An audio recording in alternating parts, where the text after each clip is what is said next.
Assalamualaikum warahmatullahi wabarakatuh. Waalaikumsalam. Selamat pagi Pak. Pertama-tama saya mengucapkan terima kasih pada Bapak yang sudah memberikan kesempatan untuk acara wawancara. Terutama di sini Pak ada kasus-kasus yang terjadi di sekolah. Menurut pendapat Bapak, diantaranya kasus apa aja yang pernah terjadi dan dialami sama Bapak di sekolah Pak? Ya, terima kasih Pak Antis sebelumnya atas waktunya. Kalau bercerita masalah kasus, sebetulnya banyak sekali kasusnya. Iya. Kalau dihitung banyak ya. Iya. Tapi alhamdulillah sampai saat ini beberapa kasus yang terjadi di sekolah kita ini bisa tertangani dengan baik. Iya. Misalnya kasus yang baru-baru ini terjadi, ada seorang guru. Kalau saya perhatikan dari segi kedisiplinannya kurang, contohnya misalnya datang ke sekolah terlambat, terus pulang lebih awal, gitu. Diperhatikan beberapa kali dan di absensi itu saya perhatikan memang kejadian ini terus berulang dan ini sepertinya menjadi kebiasaan. Gitu. Iya. Ketika bel sudah berbunyi pukul 7, yang bersangkutan belum hadir. Saya lihat di kelas belum ada siapa-siapa. Efeknya kan anak-anak jadi berkeliaran. Tapi di satu sisi yang bersangkutan ini punya nilai kelebihan. Kelebihannya apa? Misalnya ketika saya bertugas, dia selalu cepat mengerjakan, terus bisa diajak kerjasama dan ada nilai positif lah dari segi loyalitas. Mungkin kalau saya bisa simpulkan untuk kasusnya ini berkaitan dengan kedisiplinan melawan kesetiaan yang bersangkutan sebagai guru terhadap saya sebagai pimpinan. Berarti itu Bapak juga ada dilema ya Pak? Ada dilema jelas. Iya. Ketika saya mau melaksanakan penegakan aturan disiplin, saya ada pertimbangan lain. Ini guru ini sisi positifnya kelebihannya adalah pada atasan dia sangat loyalitas. Ini menjadi benturan bagi saya dilema. Bagaimana caranya supaya kedisiplinannya meningkat, kemudian yang bersangkutan tidak merasa tersinggung atau merasa ada perlakuan yang tidak baik dari saya kepada yang bersangkutan. Ya, lalu Pak, untuk itu merupakan satu dilema yang dialami oleh Bapak ya. Pengambilan keputusan yang dilaksanakan oleh Bapak terhadap guru yang datang terlambat, lalu dia punya loyalitas ke Bapak, itu keputusan yang diambil oleh Bapak terhadap guru tersebut seperti apa Pak? Ya sebetulnya saya tidak langsung menegur atau gitu. Saya pelajari dulu supaya saya punya data gitu ya. Ketika saya melaksanakan pembinaan, ketika saya menghadapi kasus itu yang pertama saya lakukan adalah pembinaan. Pembinaan artinya saya memanggil yang bersangkutan. Namun sebelumnya saya mempelajari dulu. Saya lihat data di absensi, saya tanya ke siswa, gitu kan. Kemudian saya tanya teman-teman guru. Ketika datanya sudah fix bahwa memang yang bersangkutan menurut penilaian saya sebagai atasan, kemudian menurut rekan-rekan teman sejawatnya juga seperti itu, maka saya merencanakan untuk melaksanakan pembinaan. Berarti yang dilaksanakan oleh Bapak itu adalah pembinaan ya Pak? Pembinaan terhadap guru tersebut.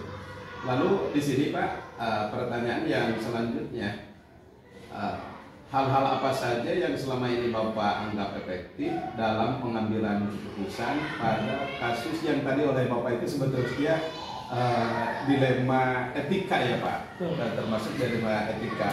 Jadi seperti apa Pak yang dilaksanakan oleh Bapak sehingga si keputusan tersebut bisa efektif? Betul, sebetulnya ketika saya mengambil keputusan, tentu saya melihat dari sudut pandang orang lain, dari sudut teman-teman guru yang lain. Maka saya harus berhati-hati ketika ada kasus seperti itu. Maka dari sudut pandang teman-teman guru yang lain, apakah saya memperlakukan yang bersangkutan adil dengan perlakuan dengan teman-teman yang lain? Saya ambil contoh begini. Ketika ada teman guru yang dia disiplin, gitu kan, dia tepat waktu, tugas dilaksanakan dengan tepat waktu.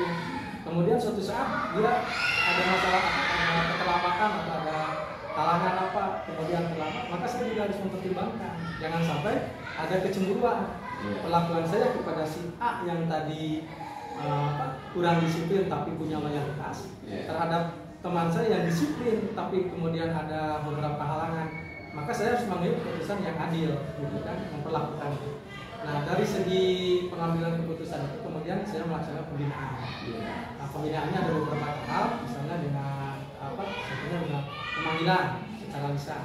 Kita melaksanakan pertemuan empat mata, begitu. Si guru tersebut dipanggil ya Pak? Panggil. Saya tanya alasan kenapa sering terlambat. Jadi ketika saya mengambil keputusan, saya punya data dari absensi, data dari teman sejawat, dan dari versi beliau. Karena kita kadang tidak tahu, mungkin saja dia terlambat itu karena misalnya ada sedang merawat orang tua yang sakit, dan kita belum tahu itu ada alasan itu. Nah, ketika pembinaan itu kita sampaikan, kita tanya alasannya kenapa sering terlambat. Nah, ketika dari penggalian pertanyaan itu, kalau misalnya alasan yang bersangkutan tidak rasional dan sudah dilakukan berulang kali, baru kita sampaikan data. Ini absen Bapak selama ini, kebetulan di sekolah kita kan datang itu dicantum, misalnya 6.45, pulang jam 14.30. Jadi dari data itu selain real data ada juga untuk mengetes kejujuran. Karena di kita kan pinjol itu belum optimal. Jadi dari segi pencatatan datang jam 6.45 itu melatih kejujuran daripada rekan-rekan guru. Dari pembinaan itu, dari penggalian wawancara, diskusi, akhirnya saya jadi tahu ternyata memang tidak ada alasan yang bisa diterima dari ketidakdisiplinan yang bersangkutan. Berarti itu Bapak dalam mengambil keputusan tersebut mencari dulu informasi-informasi dari yang lain. Jadi bukan satu sumber. Seperti tadi Bapak katakan secara aturan udah ada ribuan, lalu informasi kenapa si guru tersebut datang terlambat, lalu seandainya ada teman sejawatnya Bapak menelusuri kondisi si guru tersebut, lalu yang akhirnya Pak si guru tersebut sesudah melaksanakan Bapak tadi pembinaan dipanggil, tapi pemanggilannya juga secara Pak, secara tertutup. Secara tertutup, tidak akhirnya si guru tersebut sikapnya itu sesudah Bapak melaksanakan pembinaan seperti apa Pak? Ya sebetulnya tadi karena ada dilema saya apresiasi guru ini loyalitasnya sangat tinggi. Saya khawatir ketika saya melakukan pembinaan yang bersangkutan menjadi menarik diri kalau bahasa Sundanya jadi pundung gitu tapi alhamdulillah ketika sudah digali informasi, kemudian yang bersangkutan juga mengakui bahwa ini tidak benar, ketidakdisiplinan ini tidak benar, akhirnya mengakui. Dan saya tentu ketika mengambil keputusan ini harus melihat dari beberapa sudut pandang, tidak dari satu sudut pandang saya sebagai pimpinan, juga dari sudut pandang teman-teman dan yang lainnya. Setelah melaksanakan pembinaan dipanggil secara tertutup di sini artinya pis-pis gitu kemudian digali informasinya, kemudian ketika sudah ketemu titik permasalahannya saya sampaikan solusinya. Bahwa itu tidak benar, silakan untuk datang ke sekolah tepat waktu sesuai dengan aturan, maupun masalah-masalah yang lainnya itu bisa diselesaikan setelah melaksanakan kewajiban.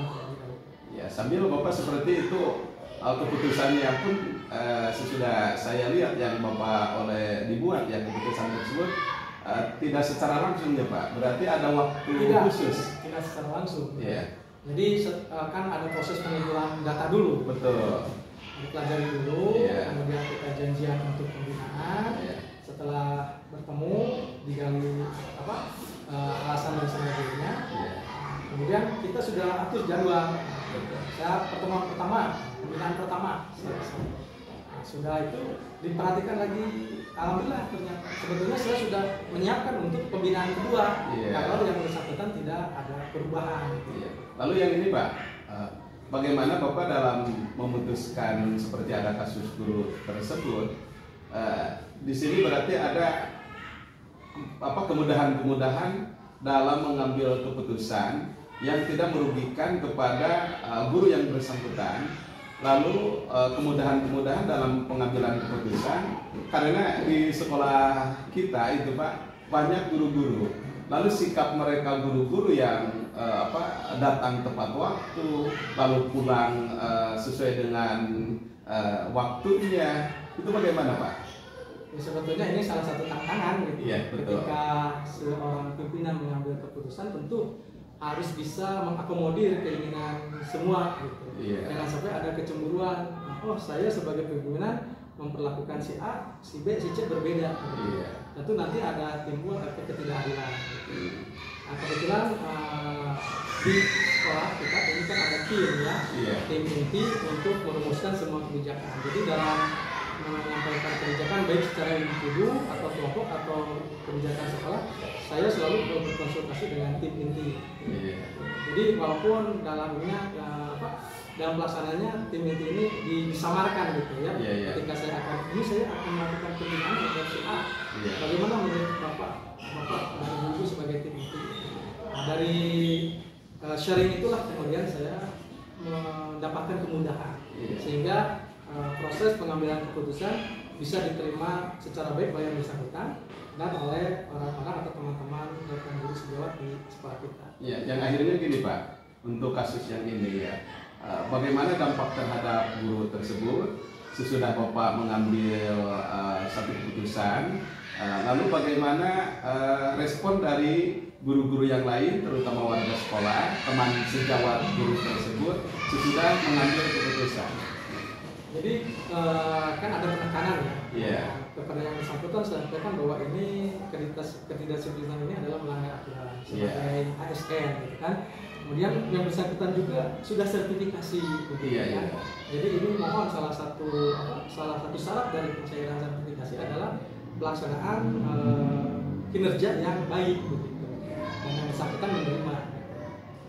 Tadi saya sudah sampaikan, kalau yang bersangkutan tidak ada perubahan, saya akan melaksanakan pembinaan kedua, ketiga, dan kalaupun misalnya saya tidak bisa menyelesaikan masalah, kan ada hierarki ke atasnya. Nah, saya perhatikan ketika sudah pembinaan, beliau menerima, beberapa hari berikutnya, beliau sudah mulai meminta perubahan, datang tepat waktu, kemudian tugas-tugas dilaksanakan, pulang juga tepat waktu, dan ini berefek kepada teman-teman yang lain. Oh, ternyata yang bersangkutan bisa berubah setelah disampaikan dilaksanakan pembinaan. Terima kasih Pak, berarti si permasalahan tersebut selesai. Terima kasih Pak. Dari saya pun mengucapkan terima kasih kepada Bapak Kepala Sekolah yang sudah menyediakan waktunya, dan saya ucapkan Assalamualaikum warahmatullahi wabarakatuh. Waalaikumsalam warahmatullahi wabarakatuh. Terima kasih kembali. Sama-sama Pak.